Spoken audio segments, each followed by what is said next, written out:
Good morning, one and all. In the subject of educational management, today we will study about the concept of system approach to educational management. Actually, educational management is a very broad term, but which we have already studied in advance. You already know what is educational management. So today we are going to study that is mainly system approach to educational management. But before going to the concept of system approach, let us talk about the word system. What do you mean by word system? Yes, the word system means set of interrelated parts. Each and every part within the system is really important. As we say, if one of the part is not working, other part will have the other part will not function or system will not function, right? So system is a set of interrelated parts. Now, when we talk about the system, let us go to our body, that is the human body. Human body has various systems. Yes, we consider human body. Human body has a various systems. Now, as I say various systems, as you all know, there are digestive system, there is circulatory system, yeah, right? So each system has their own function, right? So each system is really important within the body. If one of the system is not functioning, will our body function? Think for a moment. No, it will not function, right? If digestive system is not working in our body, will our body function? No, not at all. Similarly, we will further take our topic to educational management, right? Let's go to our slide, then you will come to know about it. As we have already discussed, a system is a set of interrelated parts, and these interrelated but separate elements work together for a common purpose and form an organized or unitary whole, right?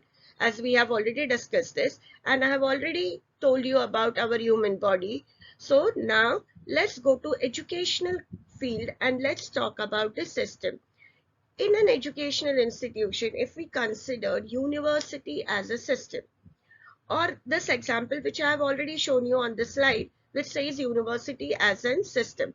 There are various parts in it. There are different elements within it. Yes, there are student, teachers, officers, administrative staff and non-teaching staff, right? So these everyone are working within the organization to achieve the goals and objectives of the university. So for example, if teachers are not there within the institution or within this university, then will our university function? No, our university will not function. So each and every resource is important, or each and every element is important, or each and every part is important within the system, right? Now let's come to the college. As we have already discussed about the university, let's come to the college. When I say college, do we say there are only these resources within the institution? No, they are not only the human resources, right? These are all human resources. There are various resources within the institution. What are those? There are material resource, there are financial resource, there are time as a resource, there is curriculum, syllabus, ideology, values which we need to incorporate within our students. So these are all important resources within the institution. But within this, if one of the resource is not there within the institution or will not function within the institution, will our institution function? No, our institution will not function. So let me say once again to you all, so system is a set of interrelated parts. That means these all human resource, material resource, and within the human resource, student, teachers, officers, administrative staff, these are all interrelated to each other. If one is not functioning, other will not function, right? So they all considered as a whole, and each and every part is important within the system. Is the concept clear to everyone now? So what is the system? System is a set of interrelated parts, and these interrelated but separate elements work towards a common purpose and form an organized and unitary whole. As I have already discussed, common purpose, that means to achieve the goals and objectives of any institution, university. That is common purpose we have. So am I clear with this slide? Let's go to the next part. That is, yeah. Now let me talk about you before showing the next slide. As I have already said, system is an important within an educational institution, and we have seen with the example the university and the institution. Right now, this can be explained with the diagrammatic presentation. So system approach can be diagrammatically represented as input, process, and output. Right? When we say input, input, it has been categorized into 5 main things. That means the 5 main resources within the input. There will be 2 main types in the processes, and there will be final output.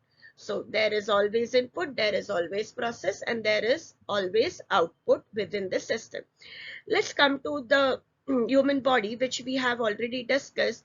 I have told you, human body, we require, what we require? There are different systems, right? So each system is important to us.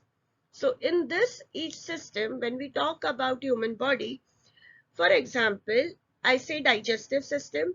So there is input, there is process, there is output. That means input means the food which we are consuming. That is input within our body, right? Process, the food get processed, and there will be output. That means excretion, right? The waste will be gone out of our body.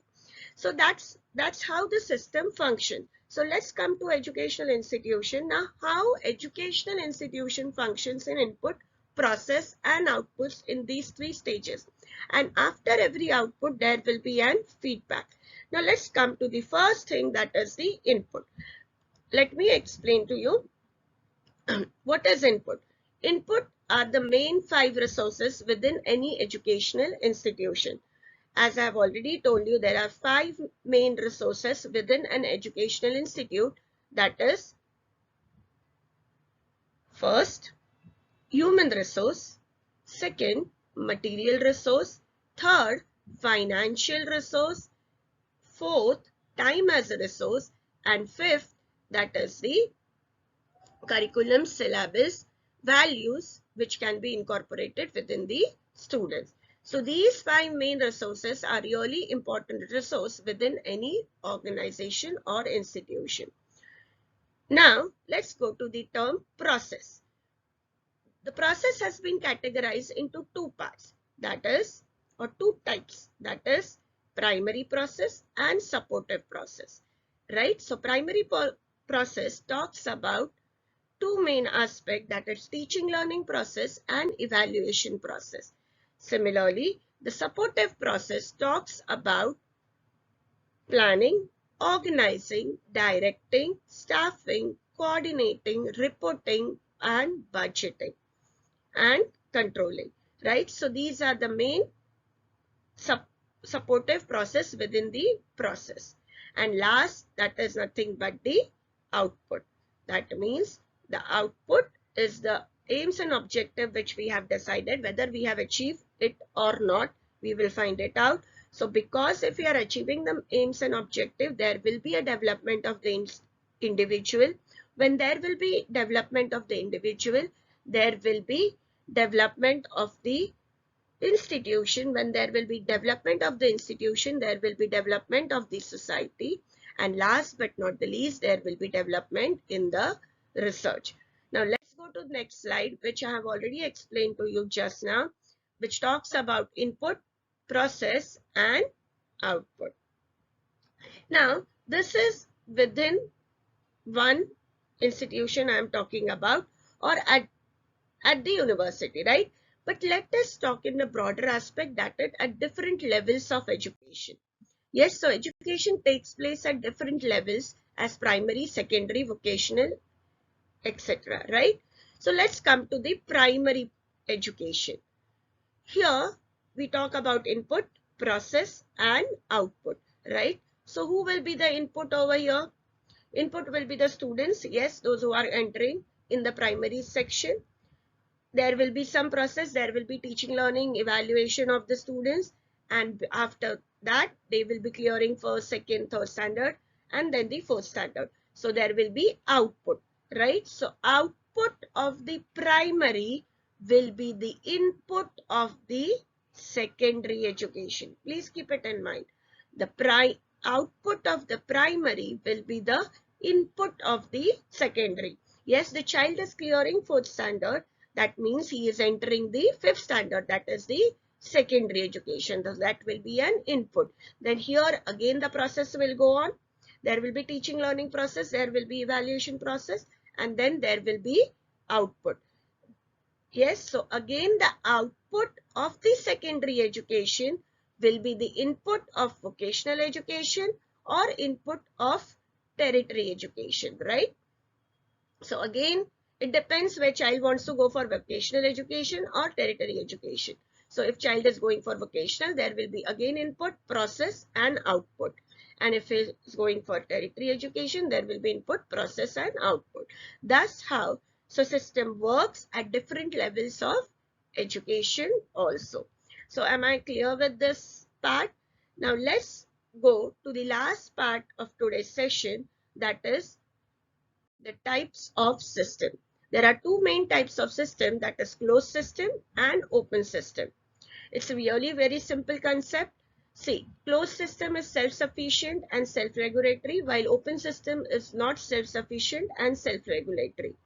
Closed system does not interact with the environment, it interacts with the environment. There is no exchange of material in closed system. It receives input from the external environment. Closed system boundaries is rigid, while boundaries are flexible in the open system. So today we have studied about what is system.